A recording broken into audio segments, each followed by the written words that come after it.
J'ai une question à vous poser. Qui contrôle la meute médiatique? Qui? Vous le savez bien. Donc voilà, ils veulent essayer de faire, je crois, le procès politique du siècle, peut-être, ou de la décennie, ou je ne sais quoi, où en fait on a envie de mettre dans le box des accusés Anas Kazib, Jean-Luc Mélenchon, Philippe Poutou, Daniel Obono, des syndicalistes de la CGT, de Solidaire, etc. C'est-à-dire toutes les personnes qui véhiculent un discours de soutien au peuple palestinien, qui ont tenu fièrement cette position. D'ailleurs, je vous prophétise quelque chose. Vous serez vous-même, si vous ne prenez pas aujourd'hui vos responsabilités, des Palestiniens en France, des étrangers en France. Bonjour Elsa. Bonjour. Bonjour Anas. Anas, avant de parler de ton interrogatoire, est-ce que tu peux nous rappeler la teneur des messages publiés sur Twitter qui ont motivé l'ouverture d'une enquête contre toi pour apologie du terrorisme? Principalement, ils évoquent un tweet et 3 posts retweetés. Une de la présidente de la Commission européenne. Qu'est-ce qu'il dit ce tweet? En fait, elle appelle à un soutien clair à Israël de pouvoir se défendre. Et je dis, ils sont du côté du boucher. Il y a la position de Révolution Permanente dans notre article que j'ai retweeté. Et un tweet classique, quoi, enfin, de soutien sur la question de la colonisation, de l'apartheid, etc. Donc, enfin, après, tout ça, sincèrement, c'est... moi, je réponds à la question, mais c'est totalement bullshit, quoi. Peu importe ce qui avait été écrit, tout ça n'est que monté de toutes pièces. On est plus d'une quarantaine de militants politiques, syndicaux qui sont visés, très clairement, par la jeunesse juive de France. Qui est un mouvement qui est assimilé à l'extrême droite, hein, qui retweet à tour de bras Reconquête, Éric Zemmour, etc., qui n'ont pas de problème là-dessus, qui qualifient le drapeau palestinien de drapeau nazi. Donc il faut savoir qui sont les ennemis qui nous attaquent. La question, c'est pas les tweets qui les intéressent, c'est qu'ils ont saisi la balle au bon, ils ont vu le contexte autoritaire, réactionnaire, pour pouvoir avoir ce terrain-là propice pour mener ces attaques. Je ne sais pas encore, et on ne sait pas qui est attaqué avec nous. On connaît certains, notamment des universitaires, qui pour l'instant gardent anonymement leur convocation. Mais très probablement, on parle de personnes comme Philippe Poutou, comme Jean-Luc Mélenchon, Thomas Porte, Daniel Obono. Donc voilà, ils veulent essayer de faire, je crois, le procès politique du siècle, peut-être, ou de la décennie, ou je ne sais quoi, où en fait on a envie de mettre dans le box des accusés Anas Kazib, Jean-Luc Mélenchon, Philippe Poutou, Daniel Obono, des syndicalistes de la CGT, de Solidaire, etc. C'est-à-dire toutes les personnes qui véhiculent un discours de soutien au peuple palestinien, qui ont tenu fièrement cette position, et qui, je veux dire, on a raison depuis le départ. C'est-à-dire aujourd'hui, les chiffres macabres parlent d'eux-mêmes. L'ONU vous donne raison aussi. Donc, je veux dire, tout nous donne raison, des sociologues, des historiens, des chercheurs, des spécialistes. Je veux dire, on n'invente rien. On n'a pas. Moi, j'ai jamais été en Palestine. Je fais aucune recherche sur la Palestine. Les données que moi et d'autres dénonçons ou dont on parle dans nos meetings, dans nos interviews, etc. Ce sont des éléments qui sont recherchés, sourcés. Je veux dire, lorsqu'on cite Ilan Pappé, lorsqu'on cite Ronnie Broman, etc. Enfin, je veux dire, il y a des personnes sérieuses, importantes, qui font des conférences à Harvard, dans des facultés à Londres, etc., qui témoignent de ce qui est en train de se passer clairement, qui sourcent les choses et sur lesquelles on s'appuie. Et nous, ça nous vaut aujourd'hui des convocations pour apologie du terrorisme. Avec un camarade de lutte, tu as été entendu mardi par la police antiterroriste. Tu évoques un interrogatoire politique. Est-ce que tu peux nous expliquer? Faut savoir qu'il y avait plus de 7 pages de questions. surtout, on me demande mes liens avec Révolution Permanente, on me demande de savoir si je connais tel militant de Révolution Permanente, tel autre militant de Révolution Permanente, qui gère les réseaux sociaux, qui gère mes réseaux sociaux, etc. Enfin, on me pose des questions, qu'est-ce que vous pensez d'Israël? Qu'est-ce que vous pensez de Netanyahou? Qu'est-ce que vous pensez du Hamas? Qu'est-ce que vous pensez du Fatah? Enfin, Et à chaque fois, tu réponds ou pas? Nous, la défense qu'on a fait, c'est qu'on a fait une déclaration claire, qui, je veux dire, est notre position politique et assumée. Dans ce plateau même, sur la question des... Parce que c'est ça ce qu'on essaie de nous faire porter. On essaie de nous faire porter la responsabilité du 7 octobre ou un soutien au fait de tuer des civils, etc. Enfin, même dans ma déclaration, ce que je dis à un moment donné, je dis que même sur le plateau du Média, le 8 novembre dernier, c'est-à-dire j'ai pas attendu la convocation, ici en plateau, il y avait Sandrine Rousseau, il y avait Mathieu Slama, il y en avait d'autres, où j'ai dit très clairement qu'on condamnait la tuerie de civils et les prises d'otages de civils, que c'était pas des méthodes que nous on revendiquait. Donc on a fait une déclaration, derrière on a gardé le silence, parce que c'est 50 questions qui en fait cherchent simplement à nous attribuer des choses qu'on n'a ni dit, ni revendiqué, ni fait. Même pour vous dire, à un moment donné, il y a une question sur laquelle je tique avec mon avocate, qui n'est pas Elsa, parce que Elsa, elle a accompagné le camarade de Révolution Permanente. Moi, j'étais avec Roman Bartoli. Et à un moment donné, la question du policier, c'est donc, vous considérez que le Hamas est une organisation de résistance? La question juste avant, c'était, qu'est-ce que pour vous la résistance? Je dis, sur les conseils de mon avocate, je souhaite garder le silence. Et la question d'après, il a déjà préempté, c'est-à-dire il a préparé une audition où il a préempté une réponse où il me fait dire, donc pour vous, la résistance, c'est le Hamas. Et je lui dis, c'est bizarre quand même, vous me demandez donc pour vous, alors que la question depuis 10 questions précédentes. Et puis il a vu qu'il était gêné quand même, parce que je lui dis, en fait, peu importe ce que je peux dire, vous avez déjà préparé les questions. Et puis il me dit, oh, je peux enlever donc et transformer. Je dis, mais transformez ce que vous voulez. Mais pour dire à quel point c'est éminemment politique, ce qui est en train de se passer. Éminemment violent, et que c'est pas, que je veux dire, c'est pas l'affaire de Anas Kazib. Très sincèrement, c'est pas mon affaire à moi. Comme je l'ai dit, j'ai cité, il y a d'autres militants qui ont été convoqués, d'autres qui vont être convoqués demain, et que la réalité, c'est qu'on essaye de mettre un coup de pression générale sur tous les soutiens au peuple palestinien. Il y a une situation profondément réactionnaire ici en France, d'accord?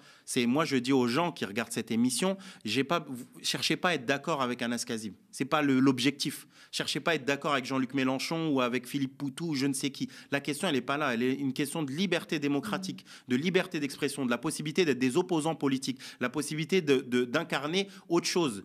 Moi, je ne demande pas à Meir Habib d'être convoqué pour apologie du terrorisme. Je dénonce chacune des mots et des phrases qui sortent de sa bouche. Mais je ne demande pas que Meir Habib soit convoqué.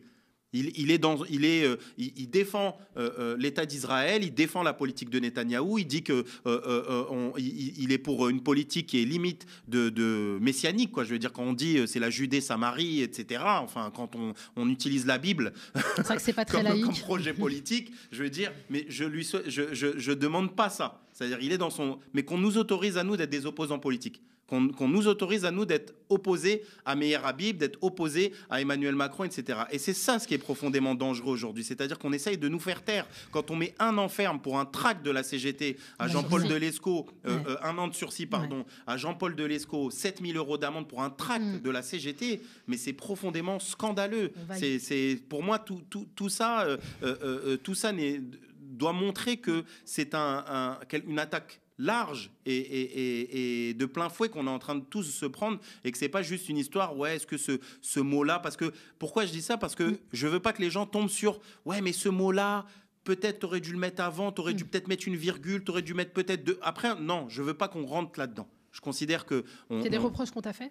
Non, c'est pas ça, mais c'est que je pense que quand on cherche, On essaye après de rentrer comme d'un point de vue comme si c'était normal ce qui était en train de se passer, comme si en fait ça n'existait pas les procès politiques, ça n'existe pas les attaques politiques, etc. Si, lorsque vous décidez de prendre l'ensemble des personnalités importantes de ce pays, de la gauche et de l'extrême gauche, que vous laissez de côté toutes les personnes de droite, candidat à la dernière élection présidentielle. Et c'est ça en fait, c'est notamment à 3 mois des Jeux Olympiques. Faut pas croire que faire taire les syndicalistes, c'est aussi éloigné de tout ça, quoi. Bon, tu es sorti libre de ton audition, mais quelles suites peuvent être données à cet interrogatoire ? Quelle suite, je sais pas. Moi, je pense qu'ils peuvent me reconvoquer une deuxième fois, peut-être.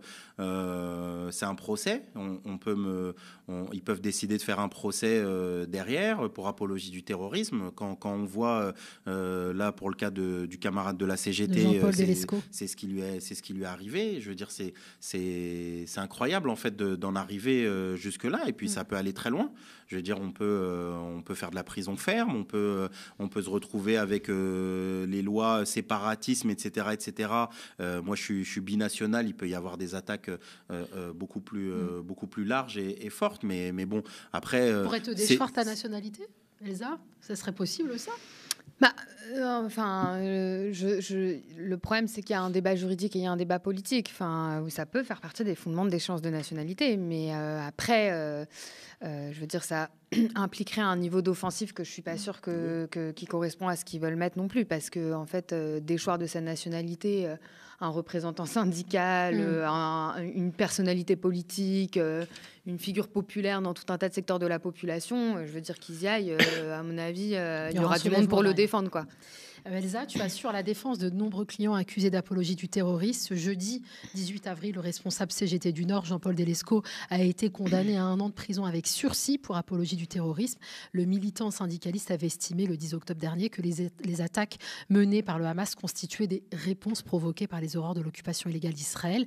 Est-ce qu'on doit comprendre que toute tentative d'explication sur les causes du conflit israélo-palestinien pourrait tomber sous le coup de la loi ? Peut-être pour comprendre un peu, effectivement, 1 an avec sursis, c'est pas rien. C'est une peine qui est très très lourde. Moi, j'avais défendu un ancien élu municipal qui a été condamné à 4 mois avec sursis. Donc on fait appel de la décision, mais c'est pour dire que ce sont des peines qui sont extrêmement lourdes. Et peut-être pour dézoomer un peu et comprendre comment on en arrive là, puisque moi je rejoins un certain nombre de choses que disait Anas. Et comprendre, en fait, pour moi, la manière dont l'infraction d'apologie du terrorisme est utilisée aujourd'hui, c'est le produit d'une longue évolution législative et la construction d'un arsenal, en fait, parfait pour ce type d'usage, puisqu'il faut savoir que l'infraction d'apologie du terrorisme, telle qu'elle est utilisée aujourd'hui, en fait, c'est très récent. C'est-à-dire que c'est la combinaison d'une loi de 2014 et de la loi séparatisme de 2021 qui en permettent l'usage aujourd'hui. C'est-à-dire qu'avant 2014, l'apologie du terrorisme, c'était dans la loi sur les délits de presse. Donc ça avait un certain nombre de conséquences. Déjà, idéologiquement, on comprend un peu l'esprit de la loi, c'est-à-dire que c'était un débat qui se menait sur le terrain de la liberté d'expression, de savoir est-ce que tel propos, ça relevait de la liberté d'expression ou ça l'outrepassait, mais c'était dans ce cadre-là. Et puis ça avait des conséquences très concrètes, puisque des délits de presse, ça ne peut pas être jugé en comparution immédiate, les peines sont moins lourdes, etc. En 2014, Cazeneuve change ça. Donc il faut savoir qu'entre 1994 et 2014, il y a 14 condamnations pour apologie du terrorisme. Après la loi de 2014, sur la seule année 2015, on tombe à plus de 330, dont la moitié à des condamnations à des peines de prison ferme. C'était sous un gouvernement socialiste. Sous un gouvernement socialiste. Donc c'est évidemment lié au contexte et aux attentats abominables qui ont eu lieu, mais ça a été utilisé pour approfondir un tournant sécuritaire beaucoup plus grave, puisque à l'époque déjà, Jacques Toubon, qui était défenseur des droits, dénonçait cette loi en la présentant comme un fiasco judiciaire. Amnesty International, il y avait même une déclaration d'Henri Leclerc, qui est un avocat très très connu, qui disait c'est une loi qui a servi à enfermer des ivrognes et des enfants, puisqu'en fait ça permet de condamner très vite, très fort, sur la base de propos parfois confus, parfois etc., mais qui n'ont pas grand rapport en fait avec la commission ou le lien avec la moindre entreprise terroriste. Et depuis 2021, avec la loi séparatisme, une particularité, c'est important, puisqu'il y a une des personnes dans le cadre de toutes ces condamnations qui a écopé de ça aussi, on peut être inscrit au FIGET pour une condamnation pour apologie. C'est-à-dire qu'avant 2021, le fichier des auteurs des infractions terroristes, avant 2021, il y avait une exception, c'est-à-dire que s'il y avait une condamnation sur le fondement de l'apologie, on n'était pas inscrit inscrit à ce fichier-là. 2021, loi séparatisme, on ajoute l'apologie comme fondement de l'inscription au FIJET, et ça a des conséquences énormes, puisque vous imaginez par exemple une des personnes là, qui a été convoquée à Montpellier, inscription au FIJET, imaginez-vous ce que ça donne lors d'un contrôle d'identité, lors d'un passage à l'aéroport, etc. Je veux dire, c'est d'une lourdeur extrême. Et moi, ce qui m'interroge effectivement dans les procédures qui s'accumulent aujourd'hui, bon, je pense qu'un certain nombre des personnes qui ont été condamnées font appel, d'autres ne sont pas encore poursuivies, il y a encore des inconnus. Deux choses.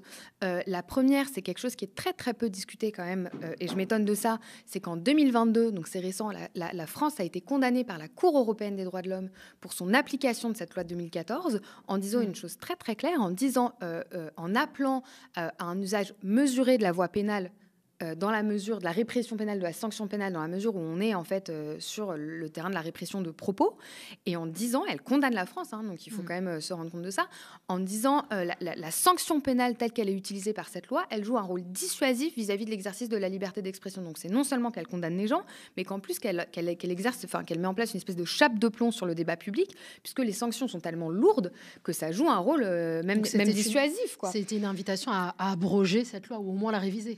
Moi, j'interprète cette décision comme ça, évidemment. C'est une remise en question, en fait, des peines qui sont associées à cette loi. La France, alors là, je pense, n'en prend absolument pas acte. Et ce qui est en train de se jouer, pour moi, est très significatif, puisque Anas le disait, pour moi, le débat ici, c'est pas de savoir, je veux dire, quand vous plaidez ce type de dossier devant un juge, c'est pas de le convaincre qu'il faut penser telle ou telle chose sur le conflit, la guerre entre la Palestine et Israël, sur le 7 octobre, etc. C'est de savoir dans quelle mesure est-ce que ça appartient au débat public. Et si vous voulez, moi, je suis extrêmement inquiète de ce qui est en train de se passer, parce qu'il y a des propos qui, pour moi, sont tenus par des historiens, des chercheurs, des journalistes, voire des rapporteurs de l'ONU, je pense à Francesca Albanese, qui, en France, pourraient être criminalisables. Je me souviens qu'elle avait tweeté, il y a eu une espèce de joute avec Emmanuel Macron au moment de l'hommage aux victimes du 7 octobre, où elle avait tweeté... Elle avait dit que c'est pas un pogrom, c'est ce qu'elle avait dit. Je me rappelle plus je voudrais pas mal la citer, mais en gros, elle explique que ça s'inscrit dans un contexte colonial, tout en envoyant sa solidarité aux victimes. Et je veux dire, c'est des propos qui potentiellement pourraient être criminalisables. Et moi, je voudrais interpeller sur une chose, c'est qu'au-delà de la question palestinienne, c'est une attaque en direction de toutes les libertés démocratiques, puisque à ce rythme, je ne sais pas ce qui empêche demain Gérald Darmanin de considérer qu'on fait de l'apologie de l'écoterrorisme quand on soutient des militants à Sainte-Soline, etc. Alors on va continuer à parler de ces affaires pour apologie du terrorisme. Et nos collègues sont à Lille en ce moment et ils vont devoir quitter le rassemblement très vite, donc on va leur donner la parole. Hier, Jean-Luc Mélenchon et Rima Hassan devaient donner une conférence organisée par l'association étudiante Libre Palestine au sein de l'université de Lille. L'événement a finalement été annulé par l'université qui reconnaît dans un communiqué à demi-mot avoir cédé aux pressions. Cette dernière estimait que les conditions ne sont plus réunies pour garantir la sécurité des débats. Et suite à cette annulation, la conférence a été déplacée cet après-midi dans la salle impériale de Lille, un lieu privé donc, mais la préfecture du Nord a décidé à son tour d'annuler l'événement. La France Insoumise a appelé dans un communiqué à se rassembler dès 18h30 sur la place Van Ondeker, je le dis peut-être mal, de Lille. Nos journalistes Nicolas Maillard et Julie Despio sont sur place pour suivre le rassemblement. Bonsoir Julie. Bonsoir Nadia. Alors vous êtes actuellement, vous êtes sur cette place et l'on voit donc ces images de la foule où les gens commencent à se rassembler. Oui, c'est ça, nous sommes à Lille, donc à la place Van Ecker, où comme vous le voyez derrière moi, donc il y a une foule de personnes, plus d'une centaine de personnes sont présentes actuellement et plus d'1 millier de personnes sont attendues par les organisateurs. D'ailleurs, pour la petite anecdote, 1200 personnes étaient attendues lors des conférences qui devaient avoir lieu à l'université de Lille. Donc, les organisateurs attendent plus de personnes pour cet événement qui est ici à ciel ouvert. À noter que l'événement est un événement spontané qui a été organisé sur les réseaux sociaux en quelques heures. C'est pour ça qu'ici aux médias, nous sommes précipités à Lille pour voir ce qui allait se passer sur place.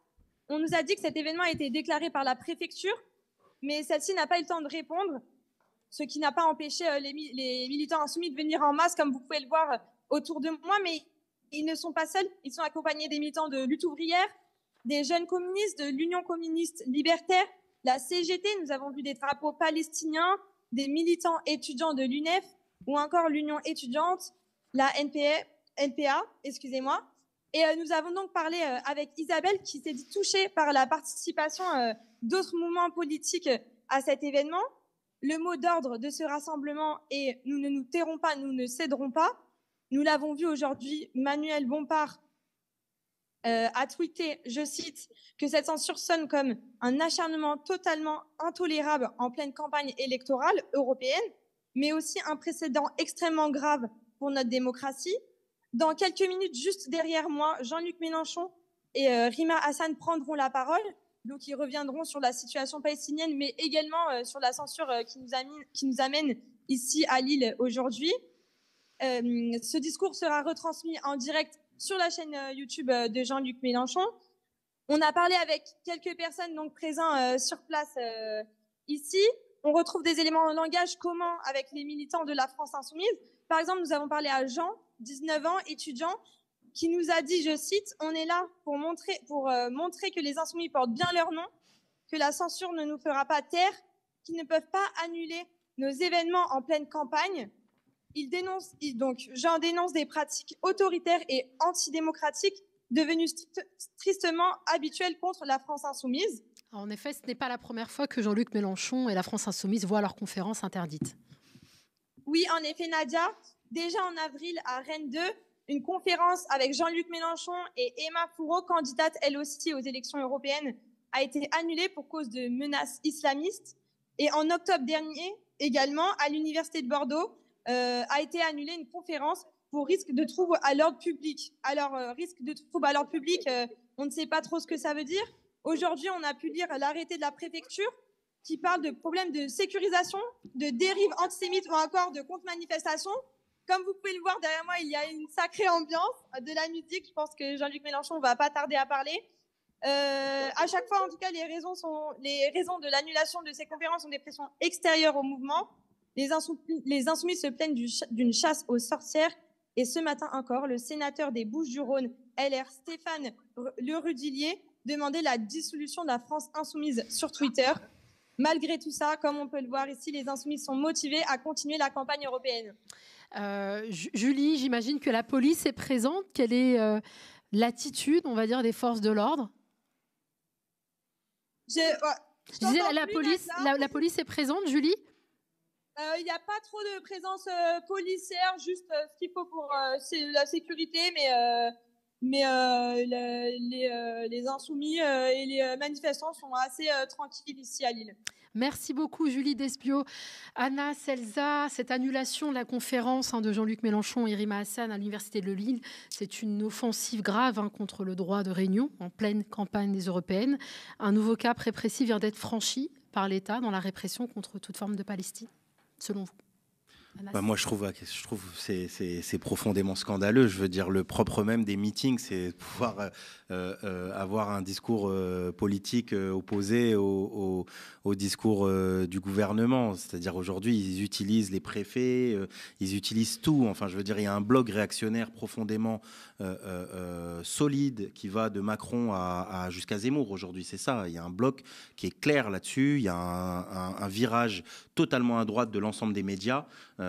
Citez-moi un seul réfugié palestinien qui a pu s'exprimer une fois dans un média en 7 mois, d'accord, où les soutiens de l'État d'Israël, etc., peuvent s'exprimer régulièrement, des porte-paroles de l'armée, etc. De l'autre côté, les réfugiés palestiniens, les associations palestiniennes, AFPS, Euro-Palestine, on les entend et ici aux médias n'ont jamais été invités. Je veux dire, aujourd'hui, on voit même que des gens comme Dominique de Villepin, contre lequel on a lutté en 2006, il y a une fame autour de Dominique de Villepin parce que en fait c'est le seul personnage qui a le droit d'intervenir en disant 2-3 bricoles sur le peuple. Il a été accusé d'antisémitisme. Et encore, et donc c'est dire le niveau, c'est-à-dire qu'on n'a même pas le droit en fait en tant que personnalité de gauche, en tant que militant antiraciste, militant anti-impérialiste, etc., de pouvoir s'exprimer, et ça va avec tout. Je veux dire, il y a une dérive très dangereuse qui est en train de mener l'État. Moi, je pense que ça va se retourner contre eux. Je pense que ça va se retourner contre eux parce qu'on est en train de voir l'attitude du macronisme qui est totalement fragilisée depuis quelques années, qui est en train de jouer avec le feu. Et moi, je le dis, moi, je suis un militant marxiste. C'est-à-dire que moi, je suis militant révolutionnaire. Je suis pour en finir avec le système capitaliste. Mais je pense que les bourgeois, d'accord, savent pertinemment qu'il y a besoin, pour que leur système continue à perdurer, d'avoir un certain équilibre. Et quand vous fragilisez une personne qui fait 22% au premier tour, qui dit « moi, allez dans les urnes, votez, inscrivez-vous dans les urnes », vous allez vous retrouver avec des gens qui vont vouloir dépasser ça. D'accord ? Raymond Soubie avait dit à l'époque du mouvement des Gilets jaunes, il avait dit à Macron « attention Emmanuel Macron, parce qu'à force de ridiculiser les directions syndicales, vous allez vous retrouver avec des travailleuses et des travailleurs qui vont être beaucoup plus radicaux parce qu'ils vont comprendre que ça ne sert à rien, tout ce système institutionnel, et que les gens derrière, ils vont lutter. » Et je pense qu'ils jouent avec le feu aujourd'hui. Alors malheureusement, ça se fait d'une manière très parfois qui peut apparaître démoralisante. C'est-à-dire aujourd'hui on a eu l'article du Monde où on voit qu'il y a des gens de la communauté musulmane qui quittent la France, qui vont vivre au Canada, à Dubaï, au Maroc, depuis le 7 octobre. Qui ont un peu les moyens, parce qu'il faut être bilingue, il faut avoir un certain niveau scolaire, etc. Je veux dire, quand tu es une femme de ménage ou quand tu es un cheminot ou un ouvrier chez Citroën, ça vaut pas vraiment le coup d'aller faire le ménage à Casablanca ou à Dubaï. Ça change rien du tout. Par contre, quand tu peux faire valoir tes diplômes et autres et travailler pour des grandes entreprises, ça peut encore se faire. Mais c'est-à-dire que derrière, on laisse énormément de gens subir et souffrir face à tout ça. Et je veux dire par là, pour moi, ce qui est en train de se passer, on l'a vu arriver avec Mariam Abou Daka, les manifestations. Je rappelle qu'on a mis des contraventions à des gens qui, il y a 7 mois, ils ont dit « on ne veut pas qu'il y ait de massacre ». On a mis des contraventions à des gens qui, il y a 7 mois, expliquaient qu'il allait avoir des dizaines de milliers de morts. Aujourd'hui, c'est assez incroyable et c'est totalement réactionnaire par rapport à tous les autres pays. Vous regardez ce qui est en train de se passer aujourd'hui aux États-Unis. Je veux dire, les soutiens de Donald Trump, plus de 54% des républicains aux États-Unis sont pour un cessez-le-feu immédiat. Plus de 80% des démocrates, les soutiens de Biden, sont pour un cessez-le-feu. Le porte-parole de la majorité démocrate au Parlement américain, d'accord, a expliqué à la tribune qu'il considérait que c'était, il trouvait normal que des gens se battent pour un seul État palestinien. La France a soutenu quand même le cessez-le-feu au Conseil de sécurité, a voté pour cette résolution. Mais pour moi, tout ça, c'est une mascarade, parce que de l'autre côté, en fait, ils font semblant. Macron fait des tweets sur les colis alimentaires qui sont parachutés au milieu de la mer et qui s'explosent par terre, etc. Ou qui tue même des bénéficiaires. Et de l'autre côté, la réalité, elle est celle-là, elle est celle qu'on vit, c'est-à-dire l'interdiction de meetings, des syndicalistes qui prennent des peines de prison avec sursis, etc., des convocations. Enfin, je veux dire, c'est assez terrible. Et moi, je suis profondément choqué par ce qui est en train de se passer, mais je le dis avec colère, mais pas avec résignation, parce que je pense que la deuxième phase, là, c'est qu'il va falloir qu'on fasse front. Moi, je suis prêt je le dis à ce micro, à discuter avec Jean-Luc Mélenchon, avec Philippe Poutou, Olivier Besancenot, Nathalie Arthaud, tous les représentants des directions politiques, syndicales, etc., qu'on fasse un front. L'heure est à la réconciliation. Parce que moi, l'année dernière, il y avait des casserolades. Il y avait des casserolades où les gens, les ministres, ils osaient même pas sortir du TGV, ou des ministres annulés dans leur agenda, où on savait même pas, en fait, où était terré Emmanuel Macron, où il y avait 3 millions de personnes dans les manifestations parisiennes. Il y avait un niveau de radicalité qui s'exprimait. Et c'est incroyable de se dire qu'un an plus tard, jour pour jour, on se retrouve avec des meetings de candidats à la présidentielle qui ne sont pas annulés une fois, mais à de multiples reprises. C'est-à-dire qu'on utilise en fait tous les artifices et toutes les institutions pour empêcher d'avoir la moindre opposition sur la question du soutien au peuple palestinien. Et pour moi, ça, c'est inadmissible. Et ça, au-delà de le dénoncer, je pense qu'il va falloir commencer à faire front et peu importe nos désaccords, peu importe les stratégies, les revendications qu'on a diverses et variées, je pense qu'il faut voir qu'est-ce qui nous réunit aujourd'hui. Et je pense qu'on est tous attachés, que ce soit Jean-Luc Mélenchon, Philippe Poutou, moi, Nathalie Arthaud ou d'autres, je pense qu'on est tous attachés à la question de la liberté démocratique dans ce pays. Pas Fabien Roussel ? Comment ? Pas Fabien Roussel. Après, je ne sais pas si Fabien Roussel, il fait partie des gens qui sont convoqués pour apologie du terrorisme. Moi, c'est pas ma tasse de thé. Mais bon, je veux dire par là, après, les fronts, on les fait pas toujours avec les gens avec qui on est d'accord sur tout. Mais je veux dire, pour moi, il faut faire un front large avec toutes les personnes qui considèrent que la situation aujourd'hui, elle est anormale, autoritaire, et qu'on ne peut pas en fait laisser Emmanuel Macron servir la soupe. Parce que là, pour moi, il prépare le terrain à Bardella et Le Pen. D'accord ? Ils préparent le terrain. Parce que nous appellerons après pour faire le barrage républicain. Quelle va être la différence, en fait, avec Le Pen ? Si vous avez choqué déjà les gens pendant 4-5 ans, vous leur avez expliqué que oui, C'est quoi le problème avec Le Pen? Avant, il y avait des meetings, même de Mélenchon, qui étaient interdits. Il y avait des amendes, il y avait des manifestations avec Emmanuel Macron. Quelle va être la différence avec Le Pen? Oui, elle va faire un peu plus, mais on nous a déjà habitués. On l'a vu, Elsa l'a cité. Déjà, ça commençait à partir du Parti socialiste, c'est-à-dire on ouvre la boîte de Pandore et derrière, elle permet de pouvoir continuer les offensives. Donc, le meilleur allié du Rassemblement national, le meilleur allié de l'extrême droite, c'est Emmanuel Macron aujourd'hui. Il est en train de servir la victoire en 2027 sur un plateau d'argent. Je veux dire, Bardella, il est zen. Il peut dire ce qu'il veut sur les plateaux télé. Les gens, leur parti a été fondé par des Waffen-SS. Ils sont acclamés dans des manifestations contre l'antisémitisme. Moi, mon grand-père et mon grand-oncle, ils ont pris des impacts d'obus, des éclats d'obus, etc. Je suis déjà venu sur ce plateau. Moi, mon grand-père, il a traversé la Méditerranée ici pour sauver ce pays, pour lutter contre le nazisme, pour lutter contre l'antisémitisme. Et moi, si je devais regarder mon grand-père aujourd'hui, je lui dirais, ton petit-fils, il est convoqué pour apologie du terrorisme. Mais ceux qui ont été fondés par les SS, eux, il n'y a pas de problème. Ils peuvent aller chez Apolline de Malherbe tous les matins et expliquer à quel point ils sont fantastiques et à quel point ils vont continuer à faire mal aux Noirs et aux Arabes de ce pays. Et donc je pense que tout ça mérite une réponse, mérite un front large. Je pense qu'il faut qu'il y ait des meetings politiques, des blocs de résistance contre l'autoritarisme. Je pense que c'est ça aujourd'hui dans la période. Je pense que les directions syndicales, face à toutes les attaques qu'on est en train de vivre, j'envoie un message à Sophie Binet, quand le patron d'une des UD les plus importantes de France, il est condamné, la seule réponse que les camarades de la CGT ils doivent dire, c'est la grève. C'est ça en fait. Vous touchez un militant de la CGT, on va mettre les 700 000 adhérents de la CGT sur le combat. C'est ça, en fait, le message. C'est que ça qu'ils comprennent. Et je trouve qu'il faut qu'on arrête avec les déclarations, etc., etc.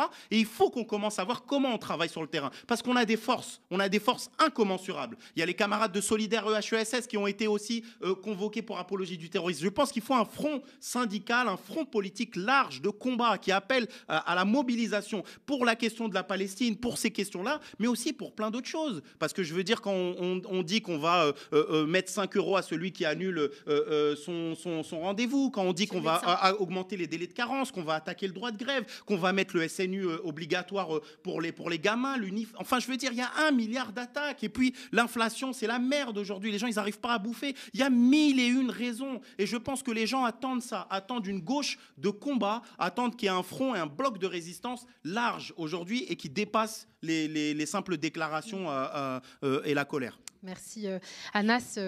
Elsa, tu nous as expliqué tout à l'heure comment ces enquêtes pour apologie du terrorisme étaient une attaque sans précédent à la liberté d'expression. Là, on le voit avec l'annulation de la conférence, une nouvelle attaque au droit à la liberté de réunion. Les libertés publiques, c'est vraiment le cœur de ton métier. Est-ce que tu as vu de pareilles attaques dans tout ton parcours et dans toute ta carrière d'avocate ? Je pense que oui et non, c'est-à-dire que à la fois, à mon avis, on est en train... Enfin, je pense qu'on assiste à une séquence en particulier depuis la rentrée où je pense qu'il y a une véritable... l'année dernière, Anas, il le disait, mais en fait, on a enchaîné une séquence où il y a eu une grève de raffineurs pour les salaires qui a mis le pays à l'arrêt, des manifestations ultramassives et ensuite des révoltes dans les quartiers contre, en fait, le meurtre. Il y a un policier qui est mis en examen pour le meurtre d'un jeune adolescent et on s'est retrouvé avec un gouvernement ultra à la défensive, attaqué sur tous les terrains, énormément de secteurs de la population qui se soulevaient, etc. Et je pense que la séquence à laquelle on assiste en particulier depuis septembre, c'est un contre-feu sur tous les terrains. On a entamé la rentrée avec l'interdiction des abayas à l'école. Donc ça a été une situation délirante où il y a eu tout un tas de jeunes femmes musulmanes à qui on a refusé l'entrée de leur école. D'ailleurs, en décrétant que, puisqu'elles étaient musulmanes ou assimilées, ce qu'elles portaient, c'était pas un kimono, c'était une abaya, qu'elles devaient rentrer chez elles et se rhabiller. On a assisté aussi, et je tiens à le rappeler, à des vagues de condamnations extrêmement importantes à l'encontre de jeunes, de mineurs. Et on voit ressurgir maintenant les débats qu'on avait après les révoltes pour Naël, de dire est-ce qu'il faut des comparutions immédiates pour les mineurs, est-ce qu'il faut réprimer les parents d'enfants de quartiers populaires parce que leurs gamins seraient indisciplinés, etc., avec des enfants et avec des très jeunes adultes qui sont aujourd'hui en prison pour des vols de canettes de Red Bull ou des recels de paquets de gruyère, enfin, je veux dire, pour aussi des faits de cet ordre. Et je pense que l'offensive offensive, elle est aussi à la mesure, dans le sens de ce que disait Anas, c'est pas juste un rouleau compresseur unilatéral, c'est-à-dire qu'elle est aussi à la mesure des capacités de notre camp social en mouvement. Et je pense qu'un élément qui est à pas négliger, on en discutait d'ailleurs la dernière fois que je suis venue ici, c'est les offensives qui se multiplient sur le droit de grève et en fait la proposition de loi discutée au Sénat qui vise à attaquer de manière extrêmement dure la grève dans les transports. Et pour moi, la clé de la situation, c'est comment on articule toutes ces questions. C'est pour ça que je dis qu'en fait, les procédures qui se multiplient pour apologie du terrorisme, elles ne sont pas déconnectées de l'offensive sur le droit de grève, de la préparation des Jeux Olympiques.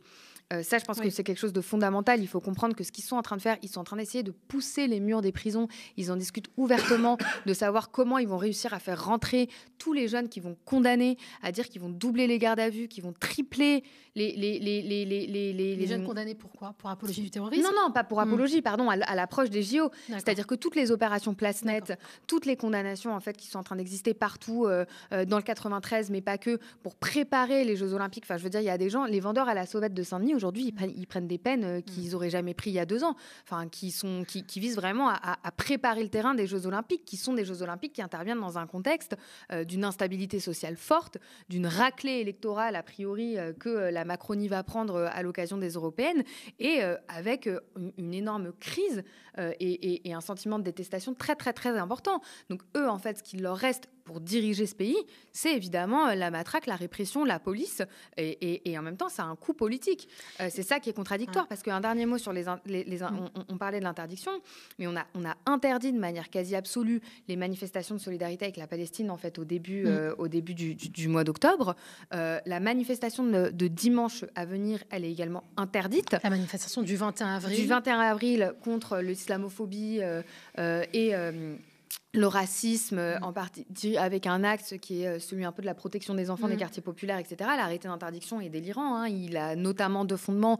Le premier, c'est de dire que ça parle de crimes policiers et que comme le terme de crime policier est évoqué, ça risquerait de générer des tensions, des incitation à la haine des policiers. Voilà, c'est expliqué un peu de cette manière-là. Et la deuxième, c'est que ça dénonce le génocide à Gaza et encore une fois, que ça perturberait l'ordre public. Donc, je veux dire, pour moi, la situation, il faut aussi... je pense que d'un côté, oui, pour moi, c'est une offensive extrêmement grave et je suis d'accord avec l'interpellation que formule Anas, qu'il faut comprendre que, certes, peut-être que là, ils centrent leurs attaques, ils ciblent leurs coups sur les soutiens à la Palestine, mais demain, ce sera tout le monde. Je veux dire, on a vu la manière dont ils ont utilisé aussi les dissolutions d'associations. Ils ont commencé par le CCIF et en fait, ils étendent ça à absolument toutes les organisations du mouvement social, que ce soit des organisations antifascistes, des organisations de solidarité avec la Palestine, des organisations écologistes. Le Conseil d'État a mis un coup d'arrêt à certaines d'entre elles. Mais je veux dire, évidemment que si aujourd'hui, on peut condamner aussi massivement des syndicalistes à 1 an de prison avec sursis, il faut prendre la mesure de ce que c'est pas une petite peine, hein. C'est très très lourd. 1 an de prison avec sursis, c'est évidemment des gens qui ont des... Enfin, je me suis pas occupée du dossier, je le connais pas, je voudrais pas dire de bêtises, mais en tout cas dans ce type de situation, il y a quand même beaucoup de personnes qui ont des casiers vierges, etc. On prend pas 1 an de prison avec sursis, pour des propos si facilement. Pour moi, c'est des peines très lourdes. Donc je veux dire, il faut se rendre compte en potentiel ce que ça veut dire pour le reste. Voilà, pour un tract syndical. On va chercher le secrétaire, mais en fait, il faut se rendre compte de ce que ça ça peut vouloir dire pour l'ensemble du mouvement syndical, politique, associatif. Quand on voudra faire grève pendant les Jeux Olympiques, par exemple. Et je pense que c'est la raison pour laquelle il faut effectivement un front extrêmement large qui s'oppose à l'ensemble des offensives sécuritaires, liberticides, autoritaires auxquelles on assiste, qu'elles frappent le droit de grève des cheminots, qu'elles frappent la liberté d'expression ou qu'elles frappent le droit de manifester. Parce que vous, clairement, à Révolution Permanente, vous faites le lien entre la criminalisation des voix en soutien à la Palestine et la volonté du pouvoir d'envoyer un message répressif au mouvement ouvrier à un mois et demi des Jeux Olympiques. Il y a de ça, et puis il y a la volonté de corriger, en fait, de rendre les coups des 5 dernières années. Je veux dire, on est dans un pays dans lequel le Fouquet a été brûlé. Enfin, moi, des fois, quand je vois cette séquence-là, j'ai des paillettes dans les yeux quand je repense à certaines autres séquences, et en même temps, je me dis, c'est incroyable comment les choses, elles peuvent basculer très vite lorsqu'on laisse l'espace. Je veux dire, moi, je me rappelle de scènes, le 1er décembre, je remonte l'avenue des Champs-Élysées à 8h du matin, il y a déjà des Porsche à moitié sur le dos, etc., avec des gens qui, pour beaucoup, c'était la première fois que les agriculteurs peuvent encore faire aujourd'hui. L'avenue des Champs-Élysées, je veux dire, il y a eu un niveau de radicalité qui, aujourd'hui, il ne faut pas nier que le gouvernement d'Emmanuel Macron, il veut régler le compte. Il y avait le quoi qu'il en coûte. Aujourd'hui, il faut que tout le monde passe à la caisse, parce que c'est une combinaison. On n'a pas le temps de l'évoquer là, parce qu'on parle autour de la question de la Palestine.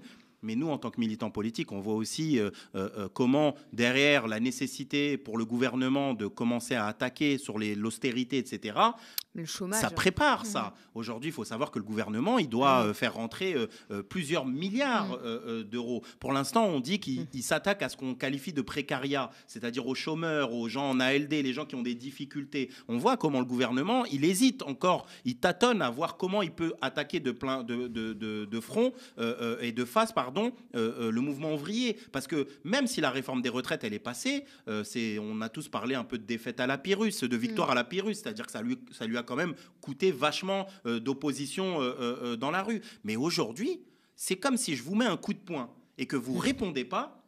Qu'est-ce qui m'empêche de vous en mettre un deuxième? Et quand je vous en ai mis un deuxième, vous répondez toujours pas. Qu'est-ce qui m'empêche d'en mettre un troisième? Et je pense que c'est ça. Si je suis Emmanuel Macron et je suis Gérald Darmanin, mais je dis, mais ils sont fantastiques ces gens-là. J'annule leurs conférences et je les emmerde. J'annule leurs meetings et je les emmerde. Je les envoie en garde à vue et je les emmerde. Et il n'y a personne qui réagit. Alors qu'il y a un an en arrière, ils étaient tous dans la rue. Et je pense il y a une grosse répression policière. Est-ce qu'elle l'effraie pas, justement? La répression policière, bien sûr, elle effraie. Bien sûr, elle effraie. Mais je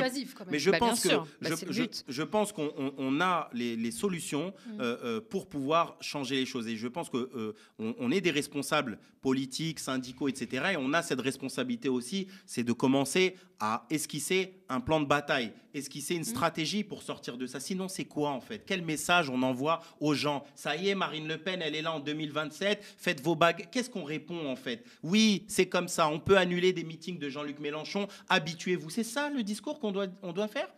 Va falloir qu'on trouve des solutions. Moi c'est ça la deuxième mi-temps pour nous. Je veux dire, aujourd'hui, je pense qu'on s'est laissé dans une situation un peu réactionnaire du départ, où on s'est dit, bon, comment on essaye d'intervenir, comment on essaye de réagir. Il y a eu des pressions terribles. Moi, j'étais venu ici, j'avais déjà témoigné mon soutien à Jean-Luc Mélenchon sur l'histoire de Rutel Krief, sur le fait qu'on l'accuse d'antisémite, etc. Enfin, je veux dire, c'est assez dingue quand même, dissoudre la France Insoumise. Ils veulent même dissoudre l'ONU. Ils ont fait un bandeau à BFM TV. Doit-on dissoudre l'ONU? Je veux dire, il n'y a pas de limite. Il n'y a pas de limite. Ces gens-là, si nous ne leur fixons pas quelles sont leurs limites, et de leur expliquer que vous êtes la minorité. N'oubliez jamais que vous êtes la minorité. Et je pense, c'est pour ça que vraiment, c'est pas un discours gauchiste ou je ne sais quoi. Je nie pas une seule seconde les difficultés, le poids des défaites. C'est pour ça que souvent, nous, on nous attaque à Révolution Permanente. On dit, vous êtes dur un peu sur les directions syndicales, la bureaucratie, etc.